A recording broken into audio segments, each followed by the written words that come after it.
Maharashtra today 24 news सत्य परिस्थितीचा सविस्तर आढावा।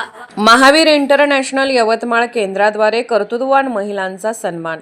जागतिक महिला दिनाचे औचित्य साधून महावीर इंटरनॅशनल यवतमाळ केंद्राच्या वतीने समाजातील विविध क्षेत्रात उल्लेखनीय व निस्वार्थपणे समाजसेवा करणाऱ्या कर्तृत्ववान महिलांचा सन्मान करण्यात आला। या कार्यक्रमात विदर्भ झोन अध्यक्ष प्रवीण निमोदिया व विदर्भ झोन कोषाध्यक्ष शेखर बंड यांच्या प्रमुख उपस्थितीत तसेच महावीर इंटरनॅशनल यवतमाळ केंद्राच्या सचिव शोभाताई दोडेवार व उपाध्यक्ष उज्ज्वलाताई भाविक यांच्या हस्ते सन्मान करण्यात आला। यावेळी नंदादीप फाउंडेशन यवतमाळच्या नंदिनीताई शिंदे, तेजस्विनी छात्रावासच्या सुलभाताई गौड, आम्ही साऱ्या सावित्रीच्या लेखी संस्थेच्या सौ पपिता माळवे तसेच लायनेस क्लबच्या अध्यक्षा उज्ज्वलाताई भाविक यांचा शाल, श्रीफळ, पुष्पगुच्छ व भेटवस्तू देऊन सत्कार करण्यात आला।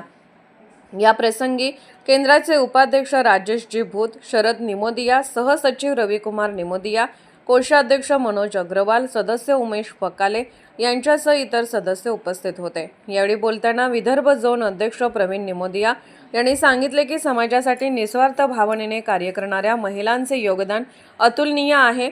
अशा कर्तृत्ववान महिलांचा सन्मान करणे ही समाजाची जबाबदारी असून त्यांच्या कार्यातून अनेकांना प्रेरणा मिळते। कार्यक्रम शेवटी सर्व सन्मानित महिलांचे अभिनंदन करून त्यांना पुढील सामाजिक कार्यासाठी शुभेच्छा देण्यात आल्या। महाराष्ट्र टुडे मराठीसाठी ब्युरो रिपोर्ट यवतमाळ।